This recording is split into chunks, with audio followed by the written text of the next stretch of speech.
Thank you all. Great. And I will kick us off for questions with a question for Director Mertz. So all three of you have talked about the coordinated and collaborative efforts here. This is not just a federal effort. It coordinates with local, state, and then you all mentioned nonprofits too. So I appreciate that. So based on your role as at the Ohio Department of Natural Resources, how has partnering with these various federal agencies that are a part of the GLRI Interagency Task Force contributed to tangible restoration? I guess my question is more, are there competing interests within that, or does the state take the lead and the federal comes in as a funder, but also an overseer? And Dr. Bamford mentioned a myriad of federal agencies that obviously weigh in here. How do you see that? So, mostly a really great... We need your mic. Can't be shy around here. Sorry. I would say foundationally, it's a great relationship. We have a lot of trust in our federal partners, and we bring them ideas, and they work with us on how to fund them.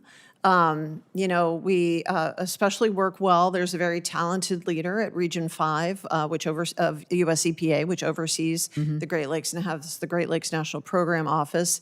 And she is very attuned to what is happening in the region and does a fantastic job of working with all of us as best she can. But there are a lot of federal agencies involved. I mean, that's the truth. Sometimes we think it would be helpful to have more transparency in how the funds are allocated amongst the federal agencies and to understand their planning processes, because we want to be complementary. I mean, I highlighted for you a project where the federal money and the state money came together, and that's how they should all work. Right. And so, but there are a lot of federal agencies involved, and anytime you have, more than a dozen people, you're going to have a lot of communication. Yeah, let's go through. Let's go through what those federal agencies could be. Okay, so I'm going to start.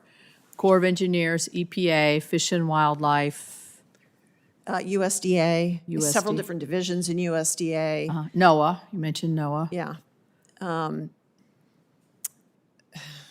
to think that might cover it, but some different divisions within the Department of Interior. Right. And so, there's originally, the basket of money, and it is distributed to federal agencies, and half of that money is spent by the federal agencies. Yeah. Right. So and it's always interesting to us how they are choosing to do that additive spending. But I mean, we are confident they spend it in the region. They show lots of good results. Right. But sometimes knowing more about it might help our planning. Yeah. I mean, I think what you're saying is that if you're spreading it across different federal agencies, are you diffusing the effectiveness, and are they coordinating?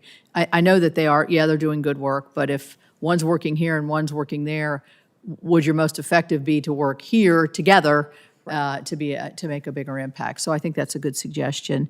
Dr. Winslow, obviously you have a role at the Ohio State, I guess is what I'm supposed to call it.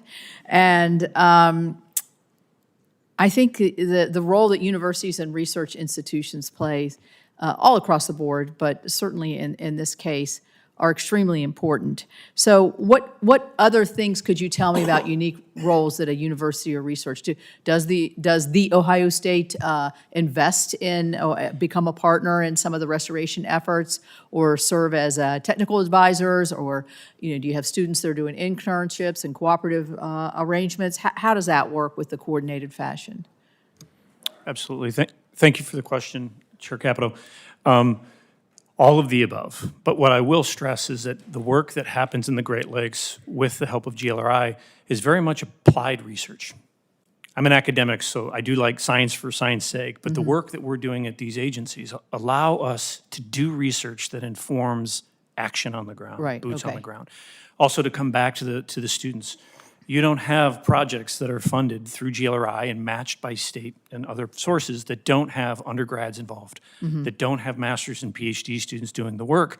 That is professional development, because those ecosystems will need to be managed into the future. And also, those are not the only ecosystems that need to be restored. And so those students, those individuals walking through the process are learning from lessons in the previous section. I will say, the Great Lakes Restoration Initiative and things like HABs that have occurred in the Great Lakes, it has actually created a synergy and a relationship between agencies and academics that's never happened before. We are in a new space where those two individuals or groups of individuals are working more collaboratively now than ever before. Good, good. Yeah, last question, very quick, to Dr. Mertz. There's 8 states and Canada that are involved here with all of the Great Lakes. I guess this is kind of a obnoxious question for somebody who represents one of those states, but is there ever a uncomfortable competition between states, or are you able to overcome that? Because obviously some states border some lakes, some don't. Is that ever an issue? Not really. I mean, Good. because we get it. It's the same water everywhere, and what happens there is going to affect us. I mean, we joke sometimes about, is it a Canadian fish or is it an Ohio fish? Well, it's the same fish. They're just swimming around in the same lake. Right. And so, I think it's far more collaborative than it's ever competitive. Okay, great. Senator Whitehouse.